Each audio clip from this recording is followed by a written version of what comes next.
Welcome to the Cult of the Clocktower. I am Andrew Nathenson. Every other week, a special guest and I have an in-depth discussion about a character from the game Blood on the Clocktower. Today's character is the Klutz, an outsider from the Sects and Violets edition, whose ability reads: when you learn that you died, publicly choose one alive player. If they are evil, your team loses.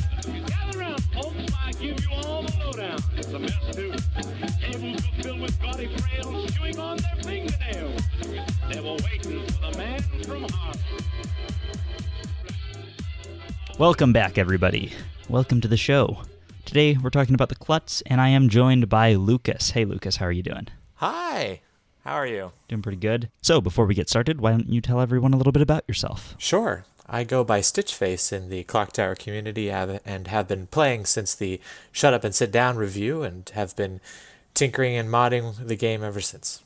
Sweet. So, before we get into talking about playing as or with the Klutz in the game, we're going to do the Section 0 here, which is a new thing for this season. Just going over in more depth how to actually run the character. I don't know if you know this, Lucas, but this is a new thing I'm doing where somebody basically asked if I could go in more depth on how to run the characters, that like the rest of the discussion is more contextualized. So we're just going to go over that real quick. Klutz is not terribly difficult.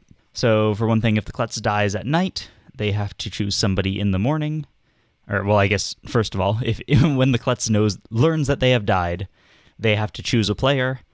You generally have a little bit of time to, consult with the other players and think about it, who you're going to choose. And then they choose somebody, and if that player is on the good team, then the game continues, nothing happens. If that player is on the evil team, then the game is over and evil wins. Or technically, the team that the Klutz is on loses, because it's possible to have an evil Klutz. Yeah, so if they die at night, they choose in the morning. Otherwise, they choose as soon as they die. So, like, if they get executed, that just happens before you go to sleep that day.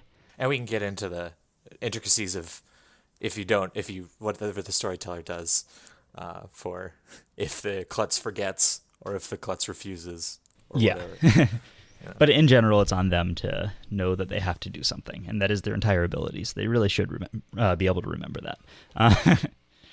All right, so that covers that. Let's get into actually talking about the character. All right. So, you're playing as the Klutz. What are you thinking about going into the game? Well, the first thing I'm thinking about, if I'm getting the Klutz role, is the scope of the ability, about how it is probably the biggest alternative win condition in Clocktower, or at least one of the biggest. Maybe Mastermind rivals it, but essentially the ability for evil to win off of my choice is such a huge consequence, counterbalanced by the fact that if I happen to choose a good player, that's incredibly useful information for the rest of the game. Well, yeah, it's like if the downside weren't so bad, the Klutz is almost a townsfolk, right?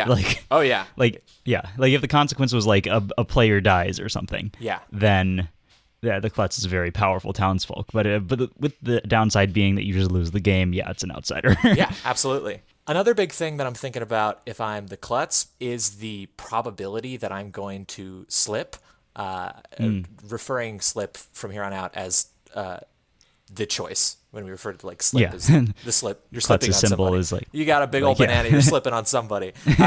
The amount of people that die in a game of Clocktower by the time it's over is probably like 75% or higher. So the odds that I am going to slip at some point are very high.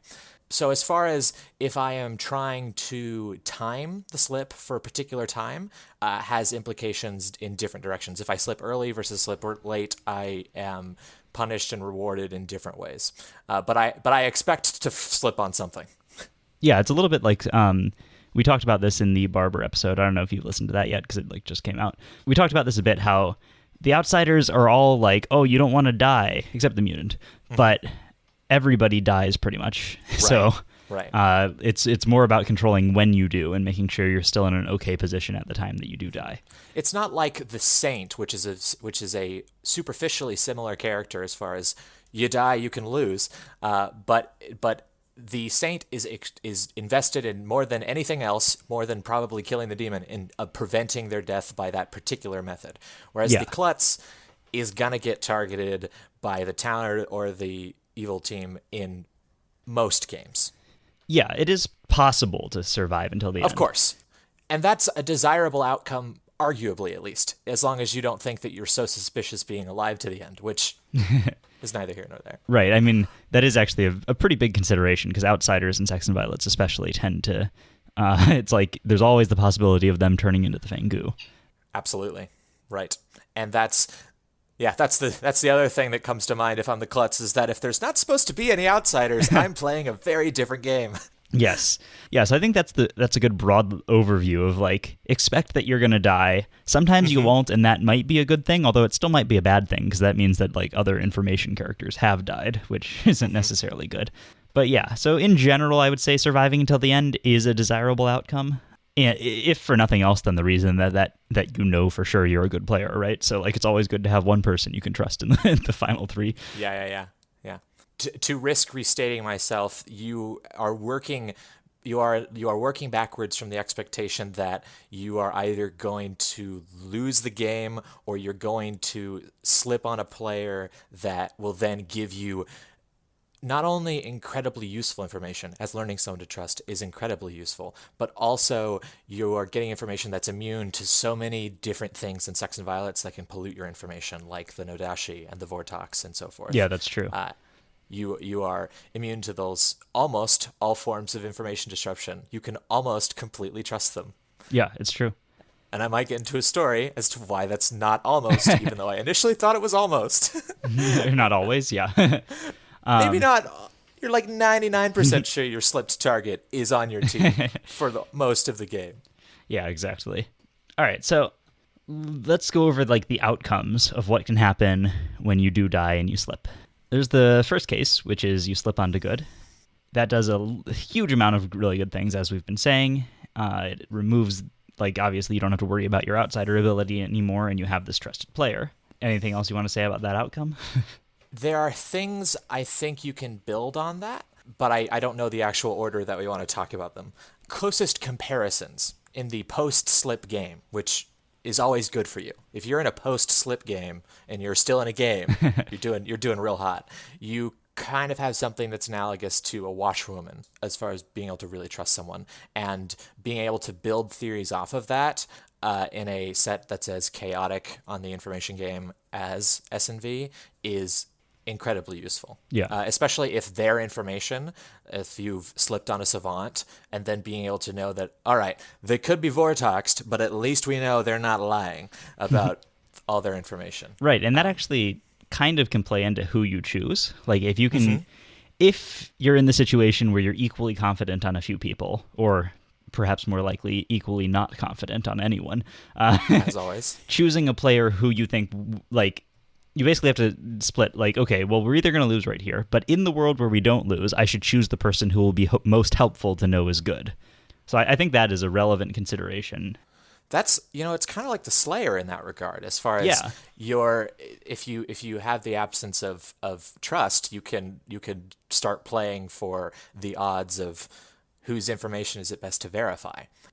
But of course, with all of these potential bounties comes the less likely chance, or at least you'd imagine less likely, but blood on the Clocktower is not random, so maybe it's not less likely, but you would imagine less likely incident where you get the playthrough videoed that Pandemonium Institute, and you just slip right on that demon and you just lose. Yeah, I mean, there's not too much more to say about that outcome. We can talk about how to avoid it, but if that happens, then you just lose the game. Yeah, and we will talk about how we were trying to avoid, or if you're evil, trying to gravitate to that outcome pretty soon. All right, so let's talk about the game before the slip. We can split this into a few ways. I think the first thing to talk about is, like you alluded to earlier, a game that's supposed to have 0 outsiders in it. Right. So if I am in a no outsider game and I am dealt the Klutz token, I am kind of a snake charmer. Like, I am not very invested in the good team's victory at first. I am, or at least maybe this is just my disposition as a snaky boy, but I am more than happy to try and play both sides until I really know what my alignment's going to be, especially because if you are forthcoming with that information of saying, hey, on the Klutz in a Zero Outsider game, you are public enemy number one if they think that the Fangu jumped, because who else are they going to jump to? Yeah, and they might also just like, as soon as you say that, you're in a constant limbo state of like either the Fangu has jumped to you or they haven't. And when you're in that state, almost always you kind of just have to be executed. Which kind of bridges into about Vortox food and the Klutz. There is, I have witnessed a meta in some places where people really like the Klutz benefit outcome, and so they will not only feed the Vortox possibility, but they will also just be like, kill me as soon as possible, and then we can use that useful information I get out of the slip for the whole game. Yeah. Because we're just going to execute me day one, which I believe, if I had to guess, is a strategy that will have you winning for a longer amount of hours playing Clocktower. Like, as in, the games where that strategy doesn't work and you lose are very short. Yeah. So that I feel like may warp your perspective on how useful that strategy is. Yeah, it feels like it works every time. Right. It's like, well, the only times it's failed were in 4-second games where I was just like, axe me. Shoot that demon, we lose. Which may be appealing or unappealing to your storyteller, maybe appealing or unappealing to your group, but that's one way to play it, is to just try and milk that advantage you get out of a good slip and get executed as soon as you can. I think it's an interesting consideration whether that actually, like, not talking about percentage of time spent in a winning game, but talking about win percentage overall. I think it's an interesting question whether that's a higher or lower likelihood to win the game overall. Right. Because, so at the start of the game, most likely the balance of evil players in the game is the lowest. Do you think that's fair to say? I'm not 100% sure on that statement, but I feel like it might be true. I have no idea and no way to gather data, because it depends on how good is good executing evil players. Is the good team even wanting to execute people? I mean, they do with the Vortox, but like, are they executing to kill a clockmaker because they just want they want to play that way, or are they really trying to go for evil? And then, so I think I don't know. I think that if you kind of do the math on it, like if you assume good isn't perfect and they're executing like, I don't know, like a 50% evil at best. That's always how I think of it usually. Yeah, I feel like that's about accurate. But then evil is killing a good player every night, most likely. Yeah. Obviously, Vigor Mortis gets in the way of that a little bit and other stuff. But so I think that if you take those things, then you're getting about a quarter of the people who die are evil. And evil starts with about a quarter of evil players in the game. So actually, now that I'm talking about it, I feel like maybe that my initial impression was wrong, and actually, there is about the same percentage of evil players alive at any time. Right. But yeah, so I guess like if you're just choosing randomly, maybe it doesn't matter so much what time of the game you do it. But theoretically, you have more information later. Mm-hmm.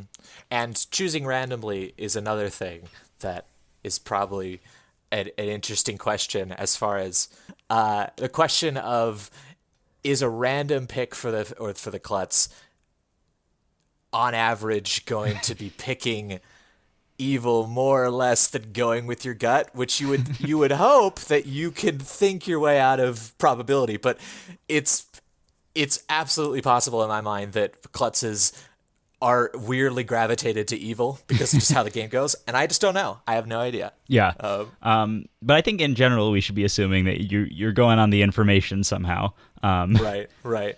Yeah. And so I would advise against slipping randomly as a Klutz purely on a fun dimension, as far as like, even if it has a very marginal win rate benefit for you to use randomly as opposed to going with your gut.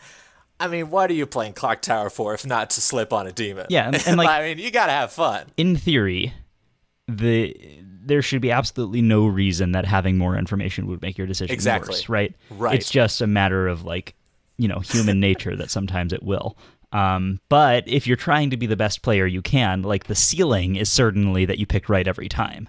And at that point, I mean, what do you even need the savant for? You're already the savant. Yeah. So I think that theoretically you should be playing for that ceiling, not for like the actual like median of the ability. Right. You're not playing to beat random. You're playing to get as close to 100% picking good players, because not only are you not losing right there, you're winning more of those games after the slip because of that very useful information you're getting. Yeah, so I mean, we kind of got off on a tangent here, but back to the Zero Outsider game. Yes. Yeah. So there's a Fangu, and like you were saying, you can totally like play a little bit more, like playing both sides, and you don't really know if you're going to become the Fangu until the very end, especially because you're their only target. So it's not even possible for them to hit another outsider before you. And you are in an unenviable position on the last day if you are still the Klutz. Yeah. Although I feel like it might kind of be okay to come out as the Klutz on the last day, because it's like, if you were really hit by the Fangu, would you just come out and say that you're an outsider? I don't know. I got snake charmed last night, so like, what can you say? Exactly. Yeah, but I think the thing that makes Klutz a bit different from the other outsiders here is that, well, actually, no, I guess it's the exact same as the other outsiders. It's different from the mutant. Your ability only is going to affect the game via an execution or if you get hit by the witch. And that just means that overall you're less likely to lose the game for your team. So while you're in like a weird position for the whole game where you can't really come out as what you are, you do at least know that you're more likely to not lose the game for your team directly. Right. And I think that feeds into just a larger concept of like the alignment changers of the Snake Charmer and the Goon and the outsiders in a S&V game, as far as like, again, you'd rationally, or at least maybe this isn't exactly, but like you'd expect the players that play those roles to win more because they can win with both sides. They can play the teams off each other to some degree and game it for themselves. Like the idea be that like, if you can't win with good, you can throw it in with evil, as opposed to if you're on the good team and you can't win with good, you're just going to lose. I don't know how meaningful that is to actually say. I think the thing that makes that not necessarily the case is that you don't have agency over when you switch for all of these characters. Like you have some amount of agency, except for but not maybe much. the Snake Charmer. The Snake Charmer has agency, right? But almost always when they do switch, they're putting themselves in a worse position. But yeah, so I think that's the difference there. So it's like, yeah, you kind of have to play both sides, but you also don't know which side you should be playing the most. Yeah. Just the idea that was in my head is, do you want to be this character? Like, just in an imaginary world, do you want to be a Klutz in a Zero Outsider game? Is it? Yeah, I don't know. But it's not really a relevant question because you don't choose what you pull out of the bag. You're just the Klutz, and you've got to make best with what you have, which is maybe you defect. Or you wait until you maybe defect and then still last to the last day and then they kill you. Yeah. I don't think there's really a way that you can like try to figure out who the Fangu is and talk to them, except you might be in a position where you can actually like solve the information of the game better than everyone else because you already know the demon type. And you know the outsider, yeah. Yeah, so if you happen to be able to like, you're like, okay, well, I'm just 100% certain that this person is the Fangu then. I suppose there could be situations if you know where that... yeah, you should just execute them, right? Yeah. Right. Unless you want to have fun and you're just like, yeah, I'll win for both teams. I'll not only solve the game for good, I'll switch teams and then win for evil. And if you do that, write to me. I want to hear that story. Exactly. All right, so let's talk about the pros and cons of publicly claiming in any game, not just a Zero Outsider game. Right. So we've already mentioned... In a Vortox possibility game. Yeah. So the obvious thing is that if there is a Fangu, they're going to be able to target you. If they believe you, that is. It's entirely possible like that the Sage or something could be bluffing an outsider in a Fangu game. But other than that, how much... Do you think that this is just generally going to get the demon to kill you no matter what? Well... Not if it's a Fangu game, or at least I don't imagine that the evil team wants to throw the demon to the publicly claimed Klutz. Right. Or maybe but the other demons... I don't know. Yeah. The other demons, though, do you think they're just going to kill you at night? I think that the demons, and this might be where we have a like... referring back to saying that we expect to slip at some point during the game because most people die. I think that the demon has other people they want to be killing right now. There is a artist out there that hasn't asked their question. There is a snake charmer out there that they want to get hit by. But maybe that isn't the best example, actually. There is a mathematician that might figure out that it's a Nodashi game or so forth. And that removes information from the game, whereas killing the Klutz does let them possibly win. And it's a really good strategy if you've gained the trust of the Klutz. But it has the backfire potential of they choose a good player and now evil is in a huge pickle and they wasted a kill on somebody, on an outsider. So yeah, I don't imagine that evil players generally want to be killing the Klutz, but they're not a bad kill because especially if they're well positioned in the group, if they're trusted, they are their own route to their own victory. It's also possible that there's not that much ongoing information coming out. I mean, obviously, it's Sects and Violets. There's always ongoing information. Right. Like, if there's a snake charmer, an artist, a seamstress, a juggler, and what's the other? Clockmaker. Yeah, if those are your townsfolk, then you're by far the best target. Yeah. And I mean, it is such an interesting, fun part of the character of the evil team deciding how much they want to wager on your win condition as opposed to their win condition, or that's incorrect. Their win condition through you versus their win condition through living to the end. Right. Yeah, you can kind of actually read into that when you die. For instance, you might be killed more often. Like, if everyone knows you're Klutz, you might get killed more often when the demon thinks that there are trusted evil players. Absolutely. Whereas if there's like one person who you absolutely trust, and everybody kind of just like agrees that they're a townsfolk, the demon probably shouldn't be killing you until they kill that person first. And if they do kill you first, and they know that you're a Klutz, you might be able to read into that and be like, let's not trust them. I'm a little, maybe I don't trust this person that everyone trusts so much. So there are definitely things you can read into, just like when you should trust people based on when you die. Right.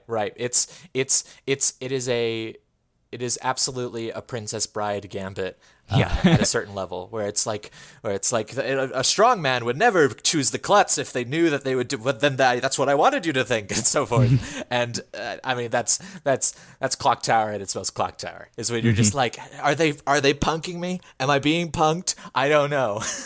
Yeah. So, but that is something you can be aware of and just try to stay on top of the levels. So like, you can even go through that for each person and be like, okay, what level do I think this person is playing at? Therefore, and I'm dead. Therefore, who would they want me to choose? Yeah, and it's like, is the player this is their second S&V game? Are they 3-dimensional chessing me? We'll find out. Yeah. So so the evil team might want to kill you if they don't have better options. If they think they can get you to pick them, they might want to kill you. But they probably don't because there's so many scary things in S&V. Is my guess. I might be wrong. And also, if they do choose you later, like it comes down to a point where, like, say there's 4 alive and they kill you.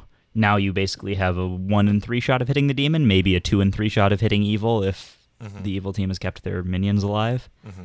And then if you hit good, it's really hard to work from that point. Yeah. Yeah.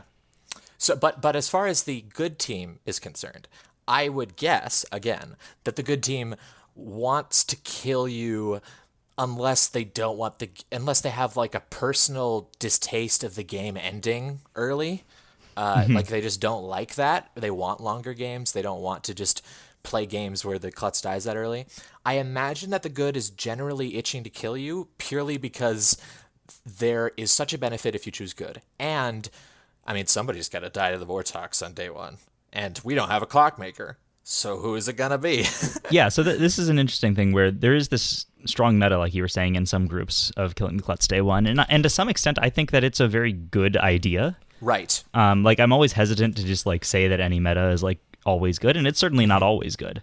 I would much prefer to kill somebody who I really think is an evil player on day 1. Like that's the thing. The Klutz is like, I think, and you know, this could very well be wrong. Like maybe we're entirely wrong about this, and it's just like always bad to kill the Klutz. Right.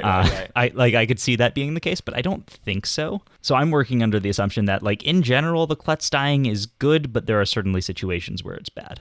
if I if I have a choice between killing, if we are dead set on killing a good player for the Vortox, which I think is inadvisable, but if that's what the group wants, and I have to choose between the Clockmaker and the Klutz, I'm probably going to advocate for the Clockmaker purely because the Klutz lost that early is funny the first few times, but like having the Klutz die in the mid game is so exciting. I think it's because you have that balance of like there's so much benefit.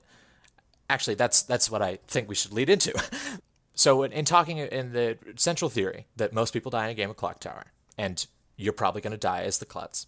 The balancing act is that if you die early, like for example, asking to be executed day one, you are maximizing the benefits for as far as time during the game in which you benefit from your choice of that person you can trust, assuming you choose good. But you are also arguably most likely going to choose evil because you have no information to discern all these people on who to choose. So you have that arguably higher probability of losing if you die early. Whereas if you die late, you only trust that slip for that long if you chose good, but you should hopefully be less likely to choose evil because there's so much more information out there. Yeah, I think that's the fundamental trade-off here. Right, is the earlier you die, the more likely you are to lose, but if you don't lose, the more likely you are to win. Yeah, exactly. 100%. If the group wants to feed the Vortox and they don't want to try and feed them a potentially useful character, but that also might be evil, and instead they want to feed them just a good player that we don't mind killing because we don't lose an ability, I think you are going to spend a lot of time winning with that strategy because you're going to have that trusted player. It's just you might lose more because the games you lose are always day one, slip, oops, redeal. And we'll get to that in the Storyteller section. It is also worth noting that at the start of the game, the good players are, like, not only it just has the least information in general come out, but the evil players are able to make information that directly points to one another being good. Mm-hmm. So, like, if you're trying to use what information you have, I think that actually might even make you more likely to lose on the first day if the evil team is playing well. Because theoretically, their information from the start should kind of like all confirm itself. And you don't have a way to tell that that's wrong. Especially if you claim first, especially if you say, I'm the Klutz, and then all the evil, presuming they're all very skilled at the game, are like, look at each other. It's like, all right, we need to really quickly build a model. It's put like, okay, on this one. Yeah, I'm the dreamer. I checked this person. I got, well, first you tell me what you were, and then, We're perfectly good. I mean, their tax returns are beautiful. So, I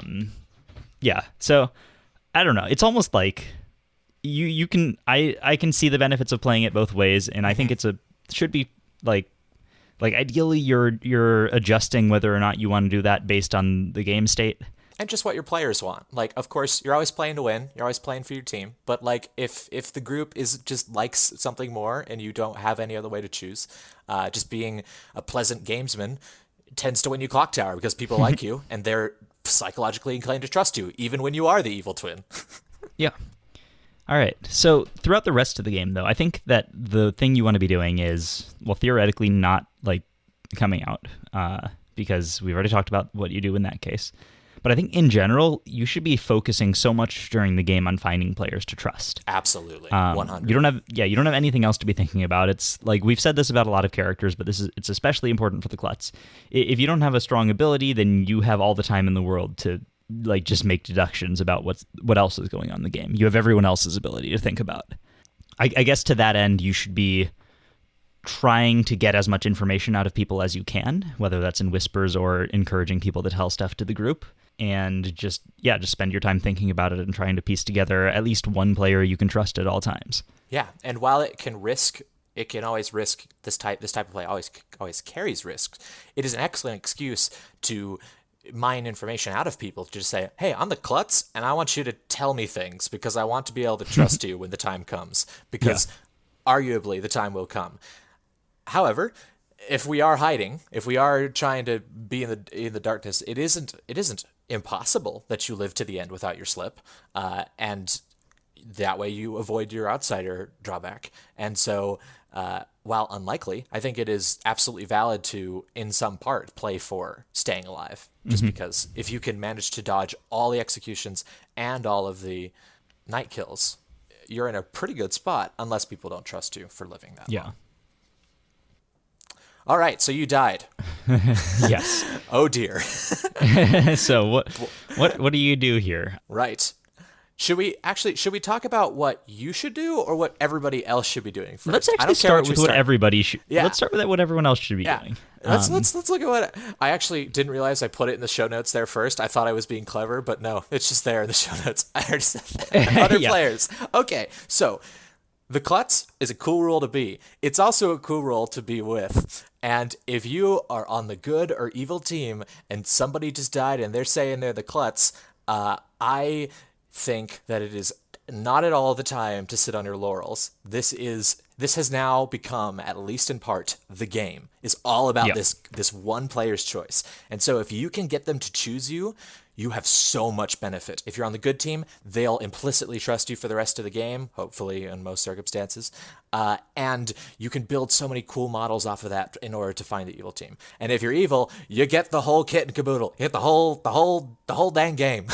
Yeah. So it's okay, I imagine, to risk a bit, to look a little bit suspicious on the bigger game, to try and go for this, like not selling out the entire game, but being like, make a reach, make a play.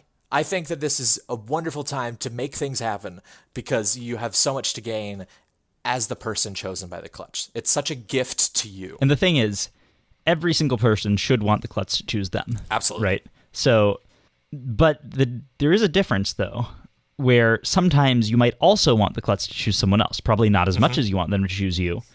But you would much prefer them to choose someone you trust than someone you don't trust. It's like, if you can't choose me, don't choose Kevin. He's the evil twin or whatever you have. Yeah. He dreamered wrong. Yeah, so I think that is for the good team, that's always what you have to be considering is, like, should I be advocating for them to choose me, or should I cut my losses to some extent and, like, or should I accept that they won't choose me and try to advocate for them to choose someone else who I do trust? And I think this speaks to the just absolute brilliance of the character, that contained within just one little ability becomes this calculation for every single person at the table to balance, am I going for the big game or am I going for the Klutz game right now, because there's so much to benefit. And then within that Klutz game, it's a question of, am I arguing for myself or am I arguing for somebody else? Yeah. And if I argue for somebody else, am I going to really regret it as soon as they choose them? Instantly. And then also, that brings us to the evil team. What the evil team is thinking is, should I argue for myself? Should I argue for one of my evil teammates? Or should I argue for a good player to make myself look good? Yeah. Right? Right. Because you just, and it's crazy. It's just like you have this rare excuse to look a little sus or otherwise, and to just try and throw it on somebody else or throw it on yourself or something, where you can just steal the win right there. Yeah. It's not likely to happen, I imagine, but it is a wonderful little mini game that everyone gets to play, and that works into back on us when we were playing the Klutz, which is, how the hell are we going to make this choice? Yeah, so I think the first thing to consider is, if everybody in the group is split, like, so if you like, this is obviously a simplification, but if you assume that the good players are perfectly split on who to choose, then that will mean that the evil team all working together can encourage you to vote for an evil player. So, like, don't necessarily trust the majority of players. Yeah, that's really interesting. It's similar to, like, deciding early votes. Like, if you just always try to, like, if you can't get the good players to vote, or if you're between two people and one of them's good, one of them's evil, you're more often going to execute the good one in the early game because the evil team knows which one it is. And it's similar to that situation. So don't always put it up for committee vote. Yeah, right. It's not an execution. You have complete authority and you know your own alignment. So you don't need to get people to agree with your choice. You just need to make the right one. Yeah. Because it doesn't matter if everyone agrees that you should pick someone if they're evil and you just lose. Or at least, Of course, you're still listening to other people. At least in the situation where you listen to everyone and you do what they want, then you can at least blame them when you lose. Oh, of course. So it's not all bad. Yeah, right. It's kind of like The Virgin as far as like, yes, ideally you could solve the game by yourself or whatever, but you should still be listening to people and as they make arguments. You can't solve the whole thing, but ultimately, you know your own alignment. It's your choice to make. It's not the group's. And that's just another really cool thing about the character is it really just becomes all about you for at least that one day, which is excellent. So we have 2 pieces to any Clocktower game. Normally it's in who we're choosing to execute, but in this case it's reversed. It's who we trust the most. And we have character information and we have social information. Which one do we want to talk about first? Let's talk about character information All first. right, so what can help you... I think a general principle, at least, going into character information is that you're trying to get a multitude of information, I imagine. Like, if multiple people are saying the same thing, it's less likely that that's just the minion pointing to the demon. It depends on the player count, of course, because if there's 3 people saying to choose one person in a game with 3 minions, then maybe that's less relevant. Yeah. But yeah, so in general, corroborating multiple sources of info and make sure that whatever you're trusting, it all actually makes sense with itself. So like if 2 people are telling you to do something, but then something else about their information also implies that something else isn't true and that disagrees with each other, then so that's a lot less one player's like, don't worry, I know they're the dreamer, and someone else says, don't worry, I know they're the mutant. It's like, well, I hope we could figure something out here. Yeah, because or maybe even though you're both saying they're good, you're saying different things. Yeah, or like the savant info, they're like, okay, well, I know from my info that they're probably an outsider, and then the dreamer's like, okay, yeah, well, I know that that I saw that they could be an outsider as one of the things that I saw, but then the other piece of the savant's information like somehow implies that the dreamer is evil. Then so it's like, yeah, okay, your sources of information agree with each other, but they also say each other are evil. So which might be a reason for a mutant to, give up the act. if it's like everyone trusts them because they're the outsider, and you're just like, no, wait, don't marry him. Yeah, I think the strongest characters in general for helping you decide are going to be like I was just saying, the Dreamer, but in general, I just think the Dreamer's the strongest at everything in the entire game, so that's no surprise. What else? I think, actually, this is an interesting one. I think that a Snake Charmer who comes out is often a decent choice, because if they're an evil player, bluffing Snake Charmer and you don't choose them is going to set them up in a really awkward position for the rest of the game. So it's kind of like, as a good Snake Charmer, they're giving up a lot of their ability, and if they were evil, they'd be giving up a lot of their ability to mess with the game. So it's like, I trust that a little bit more, not necessarily a ton, but if a Snake Charmer comes out, I'm like, okay, well, if you're an evil player, you're just kind of risking, like, throwing away a huge amount of your ability and probably getting yourself executed later if I don't choose you.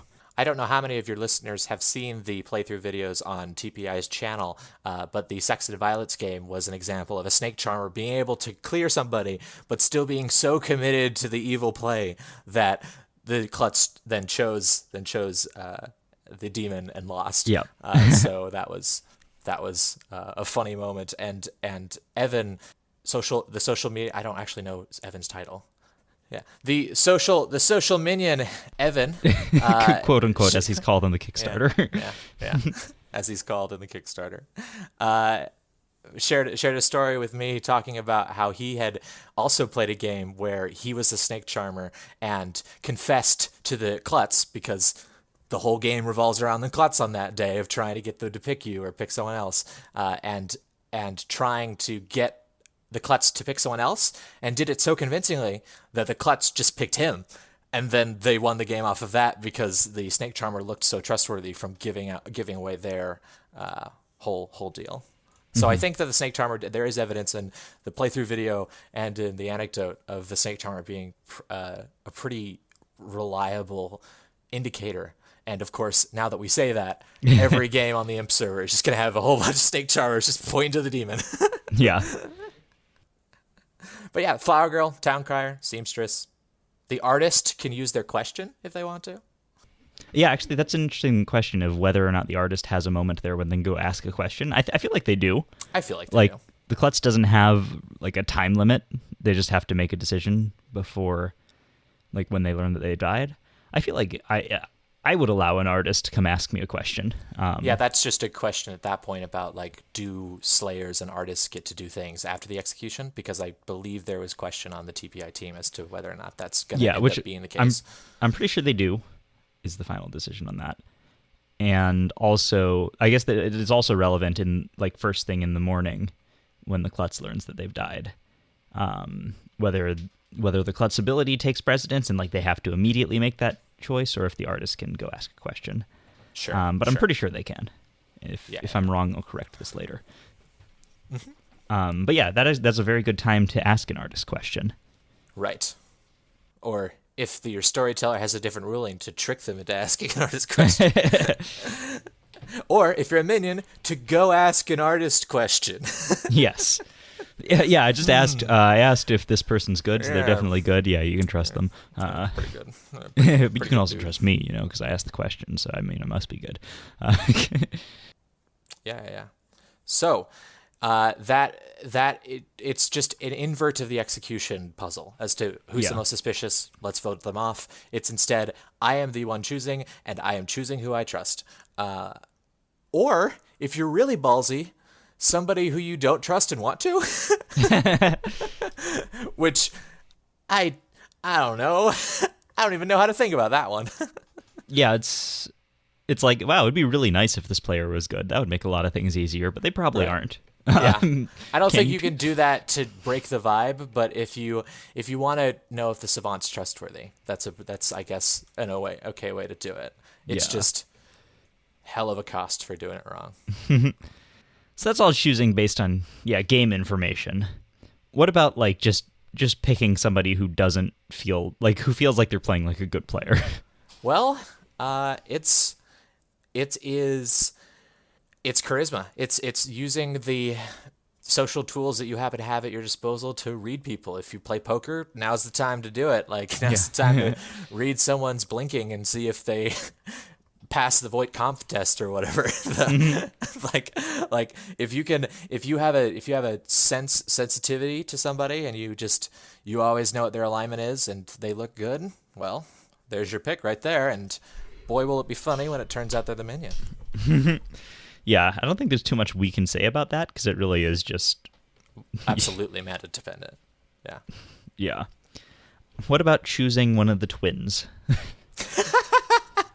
I like that you put this in the show notes. You put don't choose a twin, and then immediately below it, or do.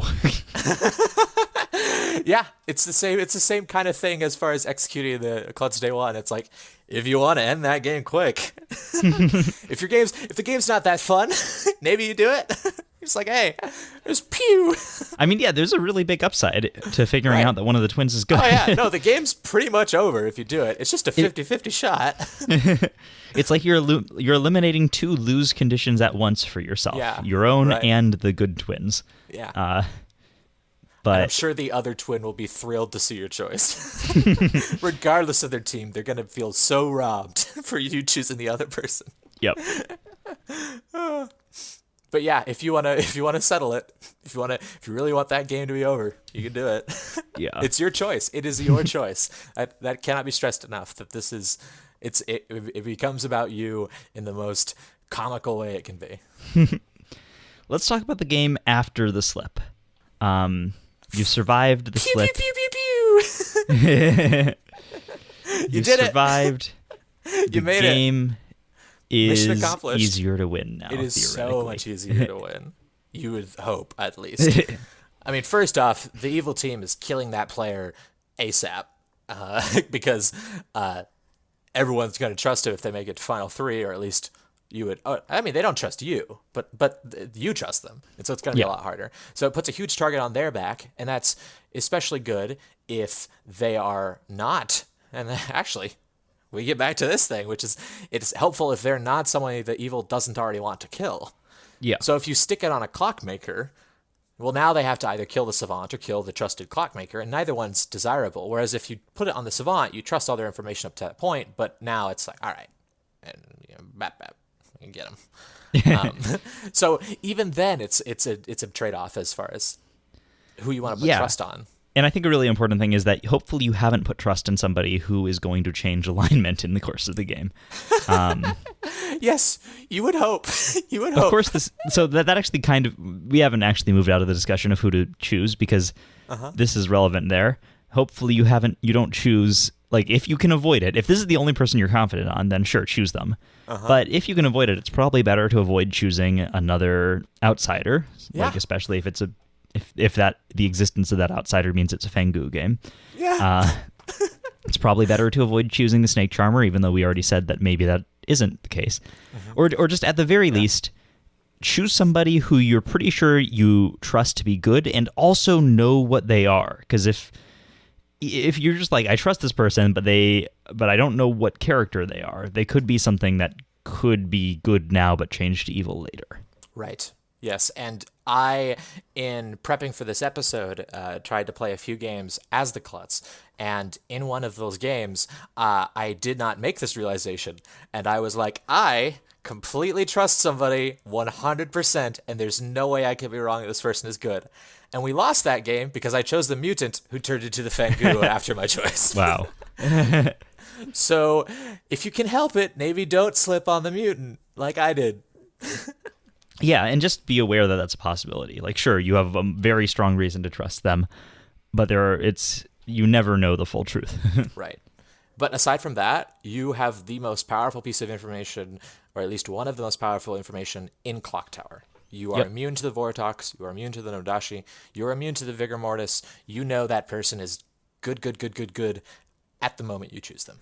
The only way you could be drunk or poisoned is if the philosopher turned into the Klutz for whatever reason, or if the sweetheart. Yeah. I think those are the only two ways in Sects and Violets. Right. Well, you need to have a stern talking to that philosopher after the game, I guess. Yeah. Not much reason. I mean, I guess if we're saying that, like, the Klutz ability is very powerful when it is okay, then philosopher turning into Klutz isn't that bad because you're neutralizing the other Klutz and giving yourself that good information. This is more of a philosopher discussion, though. Right. And speaking of characters that transform, the Pit Hag. Let's say you were the Savant and you were having a grand old time getting pieces of information with the Storyteller every day, and now you're the Klutz. Is there anything different, or are you just the Klutz? There's a Pit Hag. I mean, theoretically, you're in a better position because you have whatever information you gathered before. So I feel like your own mostly the same information position. to not be a lie, so you can use that in choice. Yeah. So I feel like it's mostly you're just a better Klutz at that point. Yeah. But there is a thing. Savant. Yeah, there is a thing that the evil team can do, which is probably worth mentioning here, which is Pit Hag someone into the Klutz, kill them that night. The next night, if they slip correctly, the next night kill that person, Pit Hag them into something else, and then the next night Pit Hag someone else into the Klutz and kill them. So if the evil team's coordinating, they can do this thing where they get a Klutz going off every other day, which is pretty hilarious. I do not believe the Pit Hag can transform characters into ones that are already in the game. Well, that's why I'm saying you have to take the night off to Pit Hag the Klutz back into something else. Sure, yeah. And then turn the since you have to use that night doing that, you can also use that night to kill the trusted player. So that the next Klutz can't choose the same person. Like, no, we're gonna make that choice again, actually, and this time we're gonna trust me. But if they're not gonna actually need to kill them.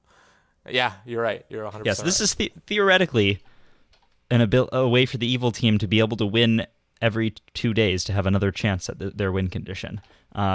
Is it Assuming a good thing to do? The demon Probably doesn't die before then because they've kept making people so trustworthy. Yeah, because every time you do this, I mean, I guess at some point you can then have an evil player bluff that they got turned into the Klutz.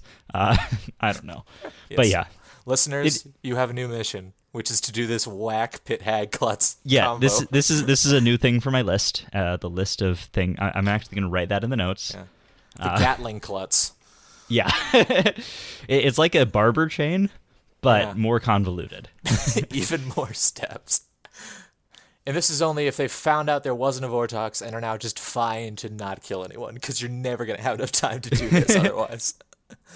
Or you're in a 12 Traveler game. Yeah. And at that point, why aren't you Pit Hagging the Travelers? All right. does that bring us to the end of our first section here? I think so. That we've covered what evaluations you have before you slip, the critical part of the slip as for yourself and for other players, as well as the benefits you get afterwards and the things that you can do. Just the ability to chain your information off of people with information that is as all-encompassing as many of the characters in S&V are. Like, the Savant, although really difficult to decipher, can cover the whole game. And if you can trust them, that's such a huge step. So you're in just such a good place if you've slipped correctly. Yeah. I think the Klutz is an interesting one. It had a much longer playing as section than I think most of the Outsiders will, and that's because you have an active choice that is also an information ability. That is also something that everyone, by necessity, if they want to win, is invested in. Yep. Yeah. It's a beautiful role. It's great. So let's talk about bluffing as the Klutz. We can start with bluffing as evil, which is, I think, much more obvious case for when you would want to do that. But it's also a viable bluff for a good player, especially if you want to die at night. But let's start with evil. Yeah. Well, first of all, I think that if you're bluffing as Klutz, you're doing so with the expectation that you're going to die most of the time. Right. Unless you're trying to get the Fangu out there and also not look like the Fangu target. Right, yeah. So I feel like it's more common minion bluff. It's a minion bluff, as far as I can tell. Late in the game, possibly. Right. Could be a good demon bluff, but during most of the game, I think it's more of a minion bluff because theoretically you're going to die and then use your ability to affect the game in some way. And by use your ability, I mean pretend to use your ability. With that in mind, I think that it's a very good bluff in a Vigor Mortis game. Because then you can die, keep your minion ability, and get this fake Klutz ability out there. And let's not forget the poison. You're doing a whole bunch of stuff. Yeah, exactly. Yeah. So I think it's a very good bluff in a Vigor Mortis game. Especially because you took out the Outsider. Yeah. So you're filled in. You have done like 4 things. You've kept the minion ability, poisoned somebody, taken the Outsider's position, and used the Outsider ability to throw trust onto somebody who's probably because the Vigor Mortis does the -1 Outsider, and you're filling in that, so it'll be much harder to tell it's a Vigor Mortis. Exactly. Right. So if you are the Vigor Mortis and you get the Klutz as a bluff, you can probably risk whispering with your minion just because you could do the 4 things in one. Yeah, it's a huge play for Vigor Mortis minion. Yeah, and also it's a brilliant excuse to whisper to people before you even die and get information out of them to maybe ferry to your demon. Because I'm the Klutz, man. I need to start trusting people. Yeah. So let's talk about when you do die, who you should choose. We've already went over this. I feel like it's kind of a... Well, the first thing you should do, and arguably your storyteller should be accommodating of this and be keeping track of you, but the first thing you need to do if you die is scream, "I am the Klutz." Because if they go to bed, you're in trouble. Yeah, you lose the ability to bluff. And this is a note for storytellers: make sure you keep that. That is why it's important to not end the night like immediately after you execute somebody, or start the night, I should say. They need to have time to bluff this. But yeah, so all the things that happen for the Klutz apply here, except that now you're bluffing that those things are happening, and you're using your ability to clear somebody for the rest of the game if you are believed. You can clear a good player, which will help you to be more trustworthy, I think. Yeah, at great is the cost, main benefit yes. of that. Yeah, that's the main benefit of that, is that it'll make you more trustworthy. Or you can clear an evil player, which has the obvious cost of hopefully making them more trusted. I mean, the obvious benefit, I should say, but also the obvious cost of tying you together. Exactly. So let's first talk about slipping on a good player. One thing when you are slipping on a good player is there some way, if they are an information character, is there some way that you can twist that information, or is it already been twisted by poison so that you can steer the narrative away from your demon by saying, I trust this person and their information says X, as if people are really playing that way in S&V, because everyone's so skeptical of the information. But in that hypothetical, essentially what I'm trying to say is, don't throw it on somebody who is then just going to incriminate your demon, because it doesn't matter how trustworthy you are. It matters that your demon is trustworthy. Yeah, so if you're going to make someone trustworthy, it would be ideal for their information to be sketchy and lead them in the wrong, either or misleading. Interfered with, or it's a Vortox game, but you want them to not think it is, or whatever, you know. Yeah. In general, this always just gives you a good way to keep yourself tapped into the information in the game. So if, as soon as you confirm someone as good, obviously you're not actually confirming them as good, but it's going to make the other players trust them more. So they're going to be getting more information, and then you have a very obvious way to say, hey, I completely trust you, so you should share that information with me. Yeah, exactly. And which from a rational perspective, they shouldn't. They should trust you anymore just because they chose you, or at least it should be minimal, marginal. But like, people are people, and if you're being friendly with them and if you trust them, they're probably gonna be inclined to do the same, which is an excellent way to mine and control the narrative and so forth. You also have the added benefit, which is that if you can pull it off, if you need somebody to be a scapegoat and you've slipped onto them, if you look suspicious, well, they're protecting this person, so they're clearly the team. We found out they're the minion, etc., etc., etc. It's a gambit, because it can just be like, and they're the minion and they're playing us. But if they know, but you know they know, and they don't know you know they know, then maybe you could steer them backwards into executing somebody who you slip on. Nice. Yeah, so I think those are the main benefits of good, slipping on a good player. What about an evil player? Dead simple. I trust this person with all my life. They're good as all can be, because they are my slip. And that is why I have talked to them every single day for a long time. Definitely not giving them everything I learned about everybody else. and if it increases the standard of evidence to get rid of them, because if they want to, they have to not only determine that they're evil, but they have to then determine that you're evil too, because you're in on it. Right. Unfortunately, that might create a situation where you two are obviously tied together, so making that jump is easier. Like, sure, now they have to determine that you are evil and they are evil, but also, as soon as they determine either of those things, it's going to make them suspect the other. Exactly. So it's a gambit, because it can really pay off. It just also fails spectacularly. Yeah. And then generally the same things we just said about good players. It gives you the excuse to whisper with them. It gives you a way to, just follow around and talk to them more, mostly. And to not look like a minion when you are dying to save them, and when you're saying, no, they're so trustworthy. It's not just like, oh, this is clearly the minion protecting their demon. This is what the Klutz is supposed to do. They trust that person. They're supposed to protect them. And that's a big component of bluffing the role, is just making sure that you look like somebody who is good and knows someone else is good. All right, let's talk about bluffing it on the good team. What do you think is the main benefit here? When do you think you do this? I've already argued that it doesn't make you demon bait very much.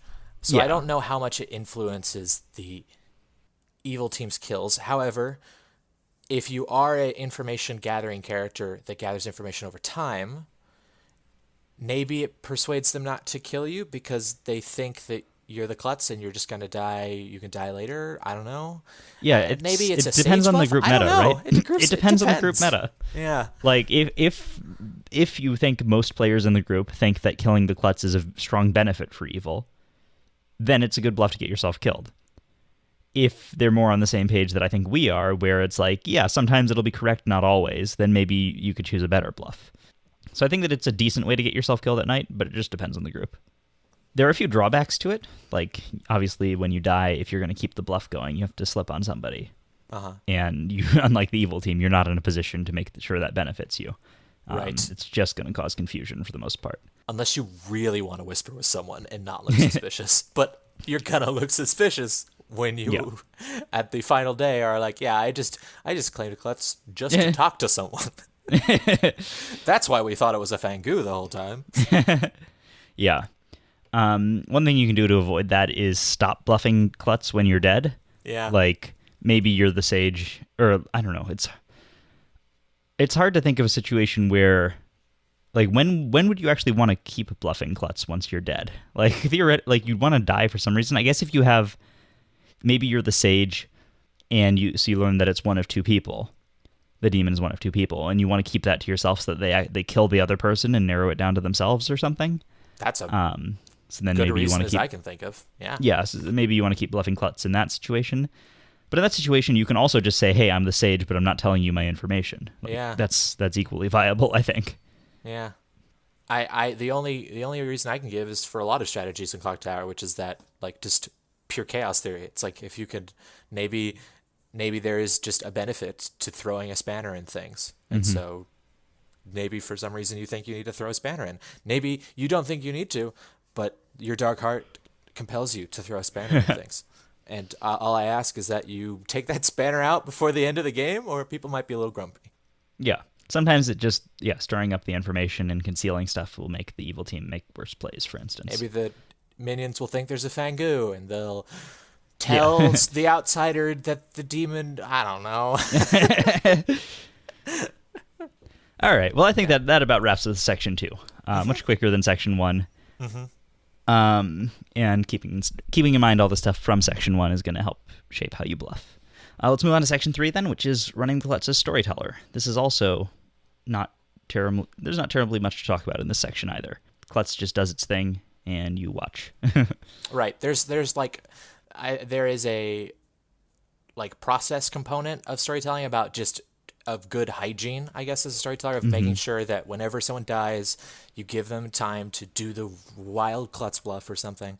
And specifically, unlike, say, the Moonchild, like there's a penalty if the Klutz doesn't choose, but you're still probably going to whisper with the Klutz, be like, you have to choose. And they're like, oh, right, I have to choose, as opposed to just being like, gotcha, you're dead. Yeah, so the thing is here, the Klutz's ability is templated to say that if you don't choose a good player, you lose.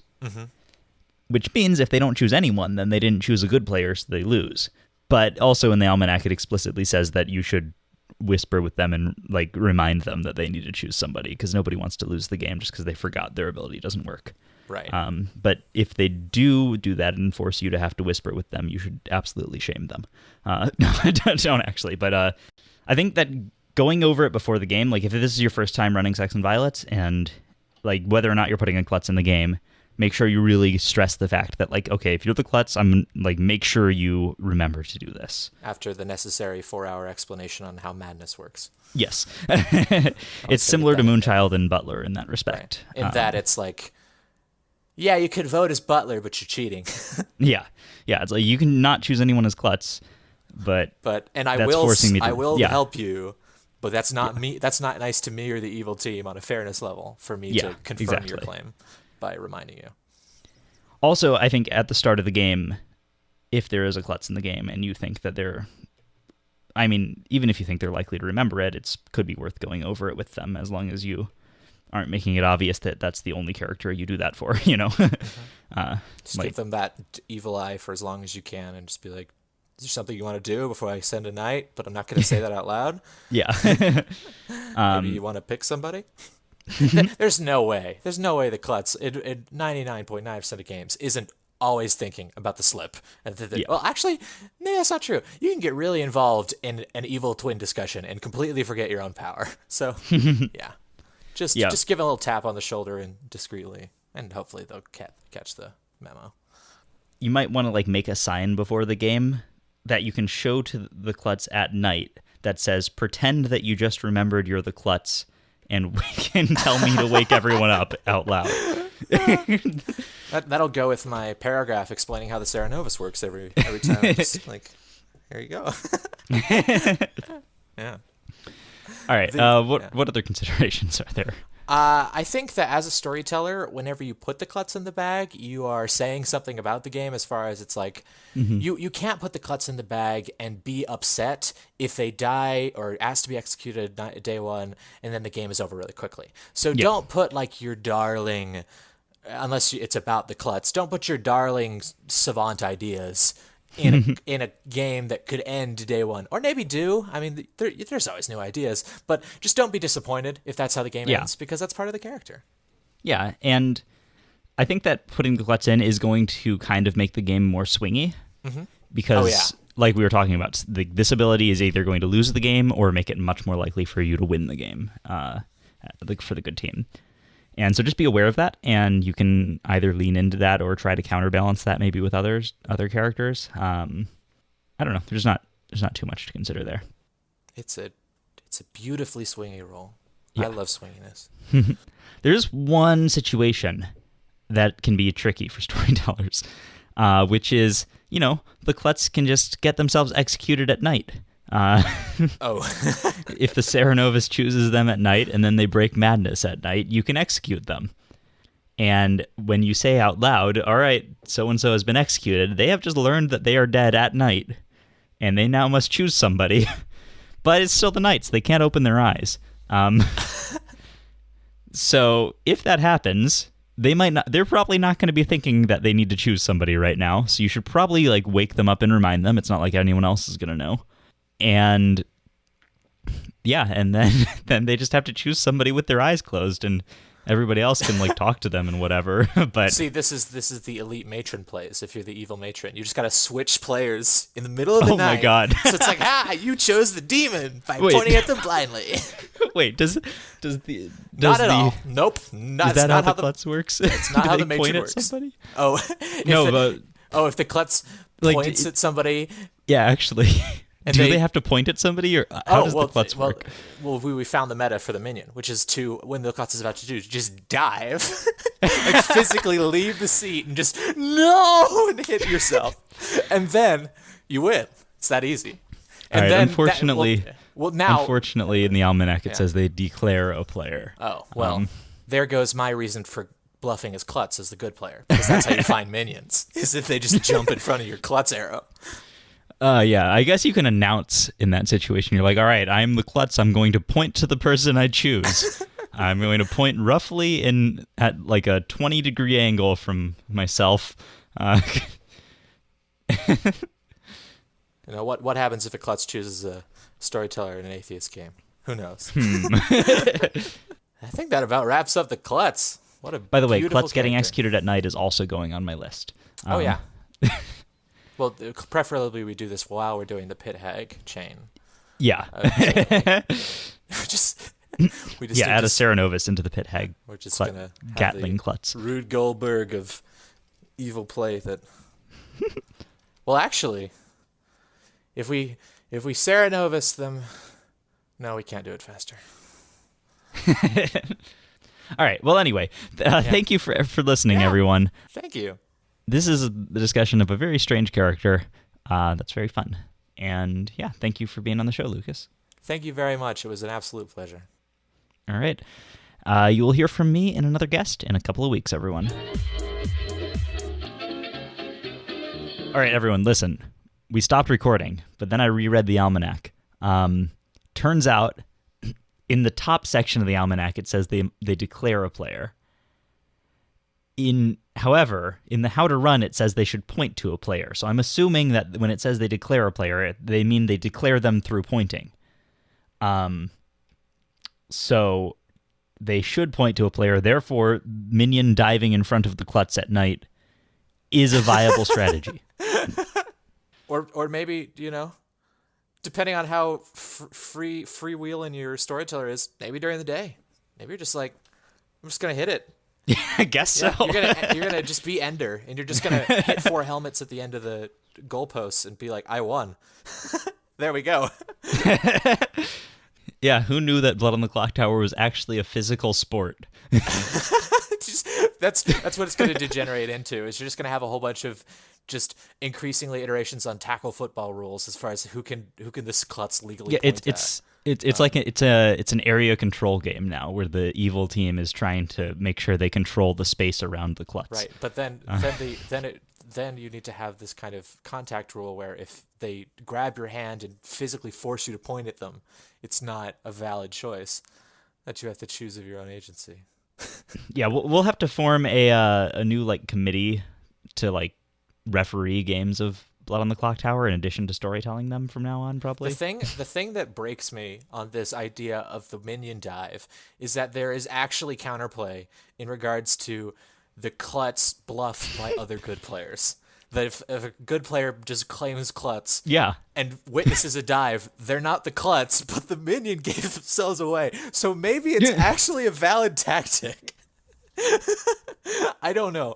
But then again, shouldn't good players also be doing the dive? Oh no! I know. I was just diving for my team. You must understand. Oh my God. I know I'm good, so I wanted to make sure It they has picked to me. be me. Don't marry him. That's hilarious. That is absolutely. I hope that by the time this episode comes out, the rulebook is finalized. They can't listen to this and change how the Klutz works to avoid this. Oh yeah.